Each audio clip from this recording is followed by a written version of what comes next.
Hi, and welcome to 30 Second Success Connect, where we introduce entrepreneurs and professionals who love to connect and lead with their hearts.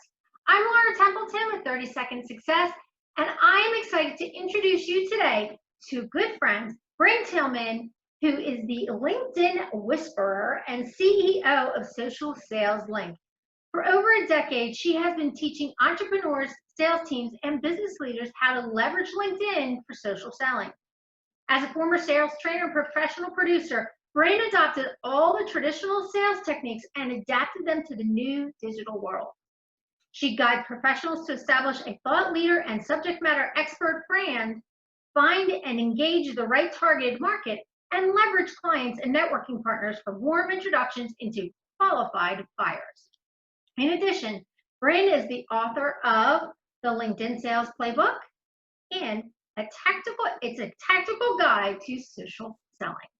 Welcome, Brynne. Thank you so much for joining me today. I'm really excited to have you here. I'm excited to be here, Laura. Thanks for having me.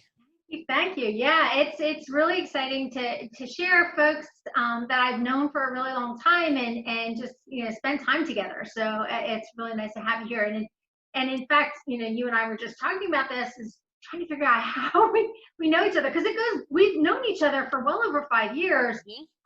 And we kind of have come to the conclusion that it's probably, and this is funny because I feel like Jamie Broderick's name keeps popping up in these interviews that I'm doing right now, because she did help me quite a bit when I first got started in networking and being a member of her Network Now group. I think she actually told me about you and told me I needed to follow you. And then I reached out to you through LinkedIn, and you invited me to come out to the American Executive Centers. And I think from there, it's just been a great friendship has kind of developed over the years, which is fun. Yeah, well, I'm so excited to be here today with you. And, I always look up to you as one of the top networkers around. So there was always a synergy between what I do and you do.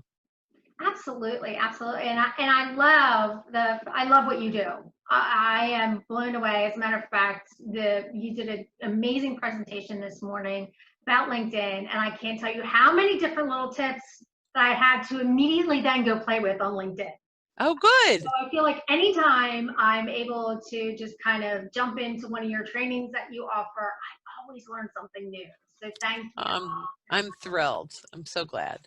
Your generosity around LinkedIn and helping your community and your audience is just amazing. So let's talk about that a little bit. What kind of flipped the switch for you to move into like the social selling aspect of things, where you're really doing tremendous amount of networking online? Absolutely. Well, I was a producer and a sales trainer, and I was teaching people how to grow their business both with networking and prospecting and client referrals. And I recognized that, LinkedIn, and this was, 8 years ago, 9 years ago, I recognized that LinkedIn was a much more powerful tool than a job seeking tool, which is really how people were using it for recruiting and job search. And started just teaching it in chambers and sort of as a lead into other sales training, and recognized I didn't want to teach cold calling. I didn't want to teach overcoming objections anymore. I really wanted to teach how do we leverage this new tool, which it was then, to enhance our in-person networking, to enhance our client referral opportunities, and to position ourselves as the subject matter expert.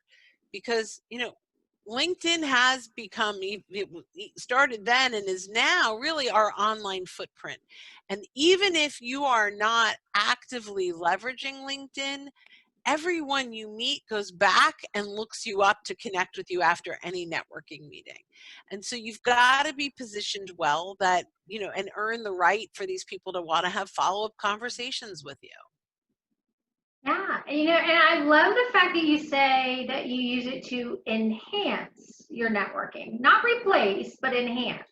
Absolutely. Right? Yeah. So you can certainly meet people online and engage with them online and take it offline, or you can start offline and take it online, right? And I do think they go hand in hand. And now there are definitely people all over the country, all over the world, that I do a pretty good job of networking with, that I've never actually physically been in the same space with them. Zoom has really helped to build relationships, the conference calls. But my world is really, from a networking standpoint, really starts with meeting someone in person. So I go to an event or I speak at an event and I meet new people and I connect with them online on LinkedIn. And if it's someone that has a complementary business or someone who's well connected in the area, we will try to get together afterwards, set up a call, whether it's a Zoom call or face-to-face. Right now in our current state, it's all Zoom, and help to make introductions for one another, because to me that's the ultimate networking relationship, when we can start to refer business. And so the way that LinkedIn enhances that is, before a meeting, once I've already built rapport and trust with a networking partner, I'll say, hey, go through my LinkedIn connections. Here are the steps. Pull out 20 or 30 names of people that you might want to meet.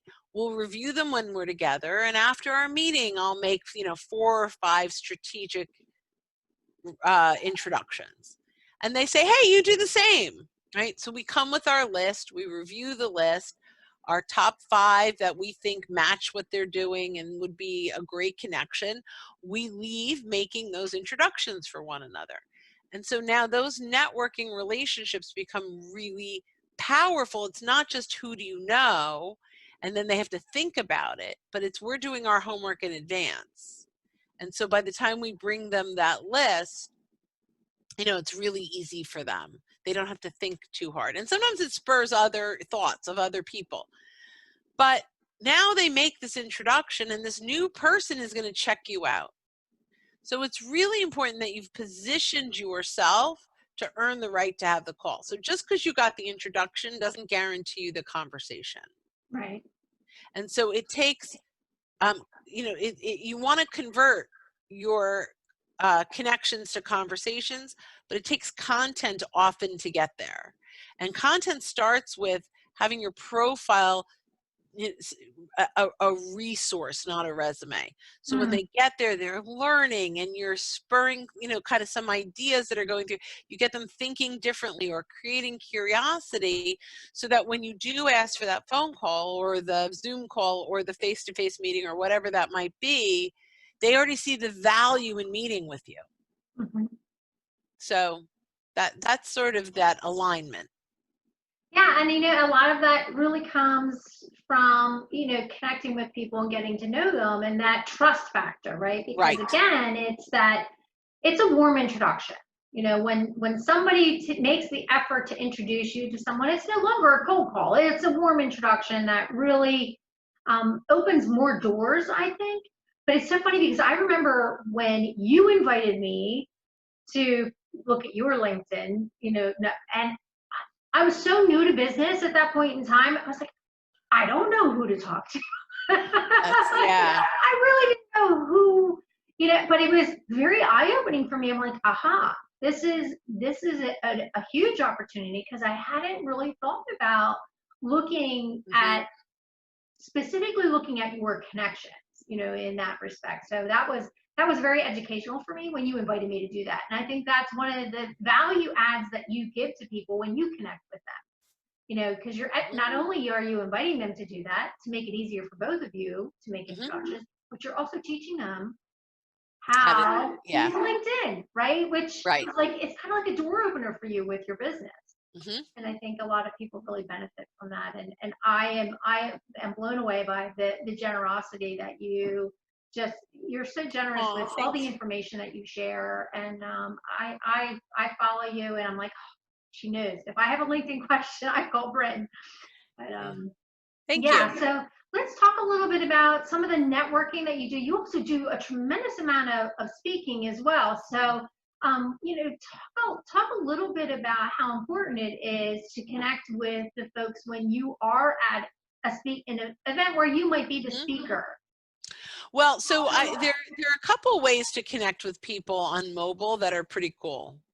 There's two features that I love. So if I want to connect a whole room of people together, right? You can actually turn on the nearby feature. So on your LinkedIn app, if you are on the My Network tab, and then there's a little blue circle with a person and you hit that plus, there's a find nearby. If everyone in the room clicks on that at the same time, all of their profiles will pop up. And so you can connect with a lot of people in the same room. The problem with that is there's no note. So I always say if you're going to use this feature, when you accept someone's connection, immediately send a note that says, great meeting you at X meeting or at presentation or conference, so that when you look back in 6 months from now and you're like, where did we connect? We have that thread, right? We have that message. So that's the only challenge. The other one that I love is in the same spot or in the search bar, there is a scan QR code. And you get two tabs, one that's the scan and one that's your code. And you can scan if you're standing with someone, rather than trying to put their name in and find them in a drop down, you can simply scan each other's code. And I will, before a meeting, type out a message, was wonderful meeting you at XYZ conference. I'm looking forward to following up in a conversation. If you want to set up a 15-minute call with me, here's a link. So I have that already typed out and copied, so that when I connect with someone new, I scan their QR code, I click on the more button and then personalized message, type their name, comma, paste, send. Nice. Nice. So yeah, and now they're going to get that in the connection request. There's a link for them to schedule a follow-up call with me, and then I'm not necessarily, like, I've already done my follow-up before I have to follow up. Like, it makes the next step so easy. And I'll even say to them when I'm meeting with them, I'd love to continue our conversation. Let's set up a 15-minute call. When I connect with you, I'll send you a little link just to make scheduling easier. And they love it. Yeah, and that there's a lot to be said for those messages, right? It's that personal touch, but it's also making it easier for them to connect with you. It really is. And to stay be connected. And right. to stay connected, because it's not just connecting now, it's having that follow-up conversation. You may not, or they may not remember you because they met 40 people tonight, right? But that 15-minute one-on-one, you don't forget those. Right. And that's, there's so much to be said for those quick conversations that help you to really start to open the door and generate, or actually start to establish a connection with folks in your network. It really is. Yes. And 15 minutes is a lot can be said in 15 miness. Let's face it. And you can determine if it makes sense to do it again, or at that point to meet in person again, if there's alignment, or maybe it's just nice to get to know you, good to know what you do. If someone should ask, I can refer. Right. And that may be it for, and then down the line you may re-engage. Yeah. It's timing too. Yeah, so let's talk a little bit about how you stay connected with folks in your network, because I'm sure at this point in time you've got a huge LinkedIn following and you've got a very large network. So, obviously you can't stay in touch with everybody, but let's talk a little bit about how you do. How are you purposeful in staying connected? I love the word purposeful. So I try to once a month export all my connections, and I have them organized in a little Excel spreadsheet. I also have another method that I use in Sales Navigator, but this is the best way to describe it because for free you can do this. So, and then I create columns of what I want to do with folks. So some folks I want to touch, weekly, or well, no, that's a lot. There are few if I'm really prospecting, but from a networking standpoint, it's usually quarterly I want to touch base with people. So, I identify who do I want to keep in touch with, and there are lots of different ways to engage with them. Most of them, I will send a video message in LinkedIn. It takes no time at all. And it's just, hey, just wanted to say hello and see how you're doing. Now, if I click through and I see I've sent 2 video messages and they haven't responded, I need to try something else because that's not working with them. But a video message, literally, it's a selfie video on your phone. And 15 or 20 seconds, that's it. And it's just, I was thinking about you. I was at another networking event at wherever or whatever it looks like, right? And I thought I'd reach out and say hello and see if you are in networking mode and if you want to set up another call. That's it. And just keep it going. And if, like you said, there are a lot of people I don't do that with, but there are very specific people, probably 30, that are great networkers that are in similar businesses, but not exactly, that I can refer to and they refer to me. And so I try to keep those relationships strong. That's wonderful. I love that. And, and just in that, the idea of connecting with people, but you touched on something very interesting. You said about if people don't respond. Mhm. So if people don't respond, there's a number of connections that I have on LinkedIn that I've sent messages to. They don't respond, and then I'm realizing it was so funny because one person I actually asked, so, did you get my messages on LinkedIn? She goes, oh, I'm never on LinkedIn. And I'm Mhm. thinking, well, then why do you have a profile? Well, almost everyone has one, right? Yeah. Right. Yeah. Yeah. So following up, you just have to find a different way, right? Like, Mm, and it doesn't always have to be LinkedIn. A lot of people it's Facebook. A lot of people it's Instagram. Maybe I don't, maybe it's an email. mm. LinkedIn can help you remember, but um, people don't all respond and they don't even realize. Kind of like our kids, right? Our Yeah. parent, our parents will answer the phone if you call them, but they won't answer a text. Our kids will answer a text if you text them, but they won't answer a phone call. Oh, I find that to It's be. just how it is. I could be texting for 10 minutes and then I call and it goes right to. I'm like, yeah, I know you're there. We were texting. It is funny because I think that just like the phone, people respond differently on different social platforms too. So Yeah. it is very interesting to True. see who's more active in one place than another. So to that point, I know that you really focus on LinkedIn, but do you use the other social media platforms as well? And No. is it just kind of like I'm there, but I'm not there? So I use Facebook personally, which is Okay. it's a challenge because a lot of my business folks want to connect with me, and I have a very different side. I'm authentic in both places, but I have different sides, right? Right. So on LinkedIn, I keep it very professional, not political, not. And I can be sarcastic on Facebook. I can share memes. I can be political, and so that's like my outlet. Now my Facebook is shut down. You don't get to see any of that unless we're friends, but it's hard because a lot of people I work with want to connect with me. I'm like, you may not like me anymore if you connect with me on Facebook. So that's Funny. interesting. So I do try to keep them separate. No, and that makes a lot of sense, just kind of protecting, the different aspects of, and your business really focuses on social, on LinkedIn. So I think there's a lot to be said for that. But that's a really good question. One of the things that I personally struggle with is, because I network a lot out in public, Mhm. and I do work a lot. Most of my clients are small businesses. So I try and focus the majority of my attention on LinkedIn. What is your perspective on having a page on every social media platform? I mean, if you can manage it, God bless. But what I mostly say to people is figure out where your prospects are hanging out most and hang out there most. But I mean, I have, I think, a Facebook page for my company, but I choose not to do anything with it. I am, however, active in a lot of Facebook groups, but personally.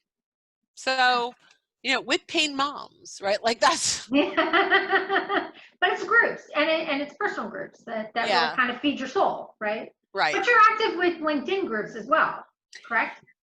I was very active. Then groups became terrible, so I got inactive, and now I'm coming back to them because they're improving again. So I know I want to, one of the things that you kind of touched on when you were talking was about a curious story that you have about how TD Bank became one of your clients. Can you share Oh, that with my us? favorite. Sure. So locally, Rob Petcove, who his company, it was a benefits company that got bought out by Gallagher, so it's now owned by Gallagher. But It was a benefits company in South Jersey, and he was my client. And I did what I teach people to do: is I mined his connections, and I saw he was connected to Rob Curley at TD Bank, who I had been dying to get in front of and tried in 50 different ways with no response. And I asked Rob Petcove to make an introduction for me. So he made an introduction, and within 20 minutes, Rob Curley responded, and I had an appointment. So when I got there, I was kind of met with like, all right, why are you here? Go, like, tell me, right? And I said to him, well, I said, why, how did I get here? And he said, if Rob Petcove is one of my favorite people, if he asked me to do something, I'm doing it. So I said, if I can show your commercial bankers how you can get in the same way, would you be, open? He looked at his book. He said, we have a meeting in 2 weeks. Oh, by the way, how much? And it was the fastest sale I ever got, because I had a warm introduction where he didn't even respond before. So that was awesome. And that was a warm introduction that you specifically identified within your LinkedIn connections and asked for. Right.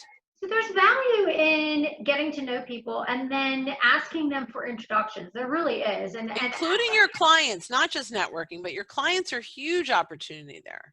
Yes, absolutely. And I love that.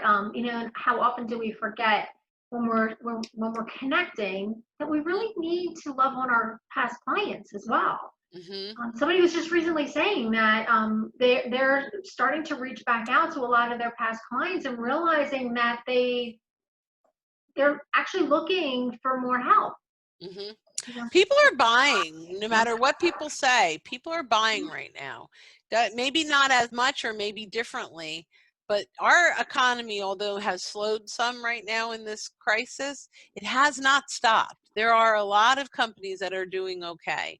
And if you have something that someone needs, it will happen. If you are out there building relationships and showing empathy, the sales will happen. They will come when it's time.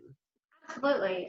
And the fact that you're genuinely offering help to people that need your services, that's the biggest thing. And I see so many people right now making major shifts and huge leaps in their business because they're focusing on what the need is. And they're seeing ways that they can support people in what's going on and how that's going to look when we come out on the other side of this stay-at-home order. And I think that's it. I'm just seeing such creativity right now. People are just doing some really cool and dynamic things, which I absolutely love. And I was all over that video that you did this morning with Ashley Owens, and I was like, I took the time to sit there and listen. I have a ton of notes and I implemented stuff immediately. I'm like, thank you for putting that there. That was awesome. It's just like, it's just another opportunity to serve our community when things like that happen. So, we need to be doing and looking at it from a heart of service. And I know that about you and what you bring to the table. So thank you. I appreciate that. I love that. So, hey, talk to us a little bit. I want to respect your time. I know you're a busy lady. So share a little bit about the projects that you're working on right now. Anything that we can look forward to that you want to share with the community. I've been very, very fortunate that I've partnered with a lot of large sales training groups, and because this fills a gap for them. So those have been my big projects, is some e-learning, and putting together a membership site, and there's so many things that are happening. But right now we're doing great things with helping folks have the right thought leadership presence on LinkedIn through video and content and showing up, and how to really leverage their network to grow their business. So that's kind of, I've sort of been in that space for a long time. I think we have a deeper emphasis on video right now because it's really making an impact. And that's where we are. That's what we're doing. And, if anyone that's listening has questions, I'm accessible. Connect with me on LinkedIn. Let me know that you found me through Laura, and we can always set up a 15-minute call. Thank you. Thank you so much. Thank you for being here. I'm really enjoying our time together. I would love to, connect some more and share your brilliance with the world. So anything I Aw, can do to help, let me know. thank you, Laura. It was really good to see you. You're very welcome. Thank you. Remember to subscribe to 30 Second Success Connect for more videos and share us with your friends.